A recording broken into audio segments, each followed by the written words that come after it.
এই পর্যায়ে দরকার ছিল ইকরাম উলামা ফাউন্ডেশনের জিম্মাদার আমাদের মাদ্রাসার সম্মানিত উস্তাদ মুফতি দেলোয়ার হোসেন সাহেবকে।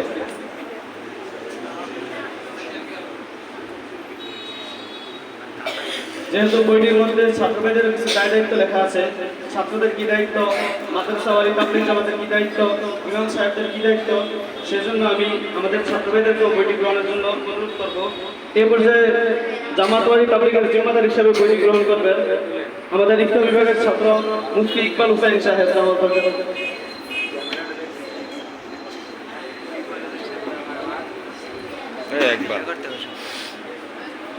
যেহেতু বইটির মধ্যে ইমাম খতিবদের দায়িত্ব দেওয়া আছে, সেই হিসাবে আমাদের ছাত্র হাফেজ মোহাম্মদ হাসিবুল ইসলাম বইটি গ্রহণ করবেন সম্মানিত ইমাম সাহেব হিসাবে।